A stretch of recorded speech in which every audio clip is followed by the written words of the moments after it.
quick introduction of myself. I'm Ollie Johnson. I'm the Managing Director at SpaceGoods. We are a functional mushroom business. A little bit of background about myself. I, 13 years ago, graduated with a sports science degree. I'm telling you that because I specialised in nutrition and exercise physiology. So I've always had a real deep interest in how we can impact physical and mental performance through nutrition, which has led me into career down this path. My first job after university was at My Pro Team, where we were acquired by the Hook Group. Fast forward 13 years down the track, or 10 years down the track, I was the managing director of commerce at a business called Jungle Creations. We were a social media publisher. I created physical products for the digital product, did cool stuff like a cookbook for their food and drink brand called Twisted. We put beers on shelves in the Co-op, and we put food in freezers in Iceland. I then joined Lucky Saint as their growth director, where we sold a lot of alcohol-free beer, and now I find myself at SpaceGoods. Does anyone know what SpaceGoods is? I've just told you what SpaceGoods is. Show of hands who knew before I joined. Yeah, excellent. Okay, this should help. What's the proposition? So the vision is to become a next-generation wellness brand. The proposition at the moment is that we are mushroom super blends that look stunning, taste incredible, and make you feel awesome. Our mission is to be the world's defining mushroom brand. So at the moment we're selling functional mushrooms. Whether that mushroom develops into something else over the next 3, 5, 10 years to come, we will have to wait and see. And our purpose is to inspire everyone to unlock their full creative potential. So the way that we're doing that at the moment is through our product. In the future, that might be retreats and through more engaging content, educational, in-person, online, etc., etc. So that's the fluff, and we'll now get into the meat of it. Executive summary. So SpaceGoods are now 12 months old. Before we launched, we closed just shy of £500,000 worth of capital, valuation of £2 million. In that first 12 months of business, we've done £2 million worth of revenue, so really strong the first 12 months, and we are now starting to turn profit. And we're achieving 175 grand's worth of monthly recurring revenue. We are building a loyal cult following, so we've got over 5,000 active subscribers. We've got over 1,000 5-star reviews, and 90% of our customers would recommend us to a friend. We develop research-led and properly dosed products that you can trust and feel. The reason I say this is because over the last decade, as I've worked in industry, there are so many brands out there that just whack ingredients into their products so that they can make claims, and they are massively underdosed, and that is not what we're about. All of the ingredients that we put in our product are research-driven so that they do what they're supposed to, basically. And our customers agree with us because we recently did a survey, and 83% of them said that rainbow dust improves focus, 80% said it improves productivity, 75% said it improves energy, and 73% say it has improved their life. And this feeds into kind of our unit economics because our churn on subscribers is less than 20%, which is incredibly important for that monthly recurring revenue. Our CACs are now less than 50 quid, so the cost to acquire a customer is coming in at less than 50 quid. And our lifetime value is pushing up towards 200 quid on a subscriber, and 80% of our acquisition is on subscribers.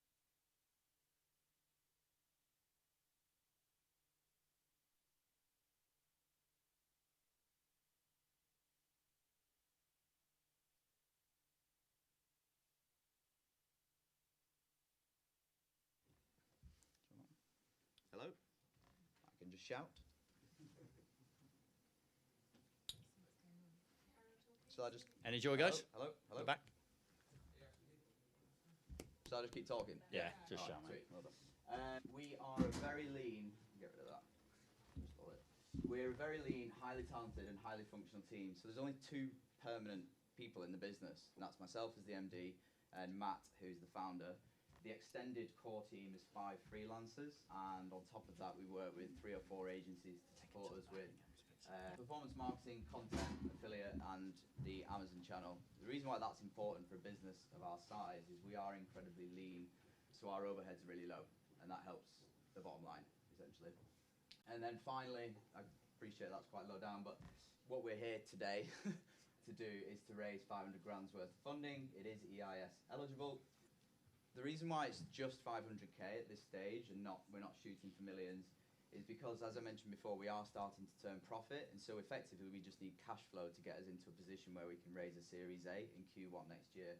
And that cash flow essentially will go into more UK marketing, localized fulfillment in the EU, some NPD, which I'll talk about in a bit, and our first entry into retail, so we need to fund the stock. So what is the opportunity? So we straddle across these three growing categories, so the nootropics market, functional mushrooms, and then the beer moth, which is global dietary supplements, and they're all growing very nicely. Global interest in mushrooms has continued to rise over the past few years, so that Google Trends chart there is a search for lion's mane. If I put the same search for psychedelics in, you would see the exact same growth trajectory. It is now getting loads of mainstream media attention. So has anyone seen any of these Netflix shows? Yeah, a few hands at the back. So there's a real shift in the media pushing mushrooms and psychedelics, and that is particularly prevalent since COVID. And then finally, we genuinely do believe that this is the next big thing. So we liken mushrooms to what CBD has now become. So if we look at 5-10 years ago what CBD was, where everyone was like it's niche, we now see it on all the supermarket shelves. And that's where we think mushrooms is going. So I'll quickly introduce the products that we sell. So Rainbow Dust is our hero. It's effectively a mushroom mocha coffee. There's 3 grams of functional mushrooms in there, 3 different mushrooms, a gram pop. 9 active ingredients in total. Our customers love it. There's a rating of 8.1. And at the moment, that's 80% of our business revenue. The second product, which we rolled out in January this year, is Dream Dust. This is your nighttime ritual. It's a mushroom bedtime tea. Flavor profile is currently honey and ginger, 8 active ingredients.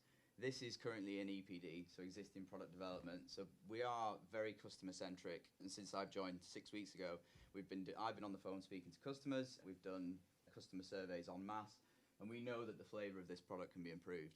So we're improving the flavoring. We're going to make it chocolate based, much like the Rainbow Dust, which our customers love the flavor profile of. And we're going to stick some more mushrooms in there. At the moment, there's a gram in there. We're going to add 2 more mushrooms to improve the product to make it more competitive in market. Outside of that, what does the future look like? There are many different flavors, formats, and categories that we can move into. There's some mock-ups at the bottom there of a ready-to-drink can. If you think about, I mentioned CBD before. If you think about what Trip have done with CBD, hopefully a can that might look like that will live on supermarket shelves in the years to come. Gummies, on that survey that I just referred to, gummies came out as the #1 format that our customers are interested in us developing. And this one's on there. This is coffee capsules. 2 minutes, God, hurry up. We are no longer developing this because our customers don't want it. So marketing strategy so far, in a nutshell, conscious of time, has been social first. It is lean, focused, repeatable, and scalable. And you can see from this chart that over the first 9 months of our growth, ROAS got up to around 2.5. After that, we focused on sustainable, profitable growth. And so revenue almost flatlined, marginal growth, but profitability has increased. What I will say on that is one of the key pillars of our strategy is to diversify the marketing mix. 80-90% of our spend is on Meta at the moment. We have not touched the surface with events, with TikTok, with whitelisting, with direct mail. There's loads more in there. Incredible story so far, a hell of a lot more to go at, and this is mostly in the UK. Market, channel, and product innovation roadmap. As I said, in year 1, we launched as a single SKU business focused on the UK. We are raising cash at the moment, that's why I'm here. So seed round stage. We have got some good organic traction in Germany and the Netherlands, so with the funding we will localise fulfillment and start investing in translating the website adverts. In the second half of the year, we will do the development that I just talked about on our products, and we will enter retail. So Holland & Barrett are very interested in launching our product. They came to us organically, which is obviously a very good sign. And then beyond that, so the objective is to get ourselves into a position to raise Series A at the beginning of next year. With that cash, we'll then look overseas to the US and Canada. We'll look at more product development, existing products, new products, expand our retail footprint, and then beyond that, we've got more countries to tackle, which is all very exciting. Numbers. So 1 minute. Yeah, all right. This is the business end. So in this financial year, we're forecasting 5.4 million. I mentioned in our first 12 months we've done 2 million, so we're still growing. With the cash that we are looking to raise, that will enable us to get to 5.4. Bottom line is 14% of that. when you come to financial year 26, bottom line grows to 27%. We're making gross margin gains. The gross margin gains on paper there look reasonably flat, and that's because retail picks up a lot of the slack from DTC. Pretty punchy numbers, 64 million by 26. Hopefully with everything that I've very quickly rattled through, you can understand where those forecasts come from. Closing comment from our founder. We believe that the mainstream acceptance and reintegration of psychedelics back in society will be one of the most significant changes in health and wellness globally over the next decade. We're building a brand that is ahead of its time and ready for that change. So whether psilocybin and psychedelics do feature in our business is still, but the opportunity is blatantly there. So much research from the medicinal application of the ingredient is incredibly encouraging, and if there becomes an opportunity for us to apply that for a consumer, then we see this as a vehicle to get in ahead of any brands that might want to come and have a go at that in the years to come. And that is it.